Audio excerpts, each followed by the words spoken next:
10 বছর আগে নিখোঁজ হয়ে যাওয়া ব্যক্তি শুভাশিস চৌধুরী হঠাৎ একদিন বাড়ি ফিরে আসেন।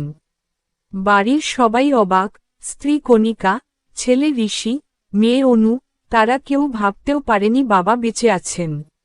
শুভাশিস বলেন, আমি অপহৃত হয়েছিলাম, জঙ্গলে বন্দী ছিলাম, এখন বাঁচতে চাই। পুরো গ্রামে আলোড়ন পড়ে যায়, সবাই বলে, এ এক অলৌকিক ফিরে আসা। কিন্তু শুধু একজন মানুষ চুপ, মেয়ে অনু। অনু বাবার দিকে তাকিয়ে থাকতে পারে না, তার চোখে ভয়। সে মাকে বলে, এই লোকটা আমাদের বাবা না। কণিকা কাঁদতে কাঁদতে বলেন, তুই এমন কথা বলিস না, এটা আমাদের পরিবার আবার জোড়া লাগার সুযোগ। কিন্তু অনু খেয়াল করে, লোকটার চোখের দৃষ্টি, হাঁটার স্টাইল, এমনকি প্রিয় খাবার, সবই আলাদা।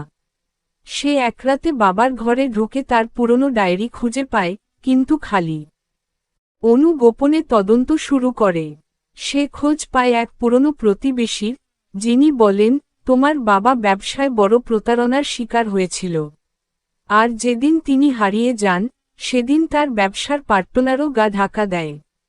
অনু পুরনো ছবির সঙ্গে মিলিয়ে দেখে, এই বাবা আসলে বাবার পুরনো বন্ধু তুষার পাল, যিনি 10 বছর আগে টাকা নিয়ে পালিয়ে গিয়েছিলেন। অনু তার ভাই ঋষির সঙ্গে প্ল্যান করে বাবাকে ফাঁদে ফেলার। বাবার সামনে এমনভাবে গল্প ফাঁস করে যেন তার আসল পরিচয় বেরিয়ে আসে। তুষার প্রথমে চুপ করে, তারপর হেসে বলে, তোমাদের আসল বাবা তো মরেই গেছে, আমি শুধু ওর জায়গাটা নিতে চেয়েছিলাম। তোমরা জানো না, তোমার মাই আমাকে ডেকেছিল ফিরে আসতে। অনু স্তব্ধ, মা জানত? কণিকা বেরিয়ে এসে বলে, হ্যাঁ, আমি চাইনি আমার সন্তানরা এতদিন বাবাহীন বড় হোক, ও অন্তত আমাদের রক্ষা করছিল। কিন্তু অনু চিৎকার করে, তুমি একটা খুনিকে ঘরে ঢুকতে দিলে। কণিকা কাঁদতে কাঁদতে বলে, আমি ওকে ভালোবেসে ফেলেছিলাম।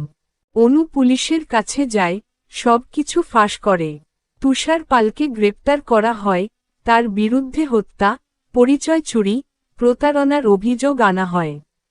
কিন্তু কোর্টে কণিকা বলে, আমি ওর স্ত্রী, আমি কিছু জানতাম না। শেষ দৃশ্যে অনু নিজের ডায়েরিতে লেখে, বাবা ফিরে আসেনি, বাবার ছায়ায় একটা মানুষ এসেছিল, কিন্তু আলোতে সে পড়লেই ছাও পালিয়ে যায়।